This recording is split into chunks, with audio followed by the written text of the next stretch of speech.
नमस्कार और आप देख रहे हैं श्री कृष्णा न्यूज। और आज हमारे साथ में मांझी प्रखंड के भलुआ बुजुर्ग पंचायत के भाई मुखिया कृष्णा यादव हैं। सर, इस बार आप पंचायती चुनाव लड़ रहे हैं। इस पंचायती चुनाव में आपका उद्देश्य क्या है? किन उद्देश्यों के साथ आप चुनाव लड़ रहे हैं? हम पिछले कई सालों से पंचायत के बीच में हूँ और पंचायत के सामाजिक कार्यों के साथ हूँ। दूसरी बात है कि मैं पिछला चुनाव भी लड़ा था, जिसमें सेकंड विनर था। कुछ वोटों से मैंने चुनाव हार गया। जनता ने हमें पूरे प्रोत्साहन के साथ पिछला चुनाव भी हमें लड़ाया, सपोर्ट किया और मुझे हर तरह से मदद किया। फिर इस 2021 चुनाव जो है, हम अपने मन से नहीं, हम जनता के प्रोत्साहन से ही लड़ रहे हैं।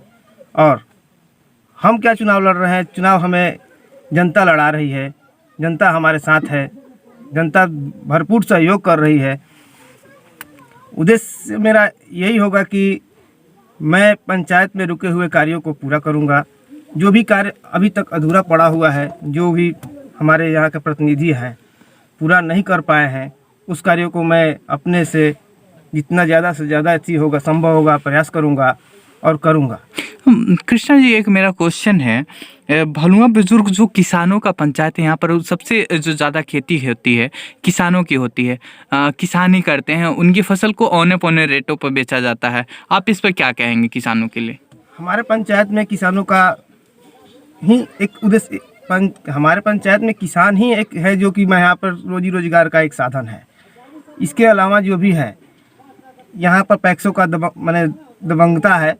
पैक्स में क्या दबंग लोगों के पास? दबंग लोगों के पास पैक्स है, जो कि औने पौने दामों में वो लोग बिचौनिया की तरह इन्वॉल्व करके वो लोग अपना धान खरीद करते हैं, जिसमें पेमेंट भी सही से नहीं मिलता है उन लोगों को और ना ही उन लोगों का धान समय से जाता है। मजबूर होकर लोग यहाँ के किसान व्यापारियों से, छोटे मोटे व्यापारियों से अपना धान की बिक्री करते हैं। यहाँ तक कि पिछला भी पैक्स का जो धान गेहूँ खरीद हुआ था, उसमें यहाँ के पैक्स अध्यक्ष ने आज तक 80% आदमियों का पेमेंट आज तक नहीं मिला है, जिससे किसान एकदम त्रस्त है। उसमें मैं अपना जितना संभव होगा सुधार करने की कोशिश करूंगा। पैक्स के सिवा अगर पैक्स के द्वारा अगर खरीद बिक्री में किसानों की व्यवस्था उचित रेट नहीं मिल पाता है, तो उसके लिए आप क्या करेंगे? यहाँ व्यापार मंडल की हम गठन करूंगा और व्यापार मंडल के माध्यम से ही जो भी किसान होगा अपना खरीद बिक्री करेंगे। सर, आपकी पंचायत में जल नल पर क्या कहेंगे? जल नल तो काफ़ी पॉपुलर योजना रही है, उसमें काफ़ी लोगों को लाभान्वित हुई है। इस पर क्या कहेंगे आप? हमारे पंचायत में 14 वार्ड हैं। 14 वार्ड में सचिव और अध्यक्ष जो भी वार्ड सदस्य हैं, सारे वार्ड सदस्यों का चेकबुक और पासबुक ले लिया गया है। यहाँ के प्रतिनिधि द्वारा उनके पास रखा हुआ है। जब भी पैसे की ज़रूरत होती है वो बुलवाते हैं, साइन करवा कर पेमेंट उठा लेते हैं। दूसरी बात है कि अभी तक एक भी जल नल योजना सक्सेस नहीं है। कहीं टंकी टेढ़ा है, तो कहीं मोटर नहीं लगा है, तो कहीं पाइप दिख रहा है। किसी भी घर के पास एक भी नल जल चाहे तरस रहे हैं कि हमारे पास कहाँ से कब पानी आएगा, कब हम इसका लाभ उठा पाएंगे। तो इस पर क्या कहेंगे? क्या इसका सुदृढ़ हम लोग इसका जांच करवाएंगे। अच्छा, प्रखंड स्तर पर कराएंगे, नहीं तो जिला स्तर से उसको कराएंगे। सर, आप चुनाव लड़ रहे हैं 2021 का। इसमें आपका मैनिफेस्टो क्या रहेगा? किन समस्याओं को लेकर और किन योजनाओं को लेकर आप चुनाव लड़ रहे हैं? यहाँ पर ना उचित स्वास्थ्य की व्यवस्था है, ना शिक्षा की व्यवस्था है, और ना ही यहाँ पर बच्चों के लिए खेलने कूदने का मैदान है।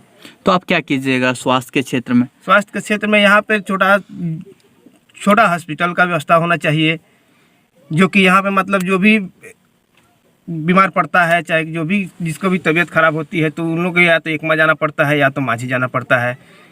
उसके लिए मैं यहाँ एक हॉस्पिटल की व्यवस्था किया जाएगा। और शिक्षा के क्षेत्र में सर?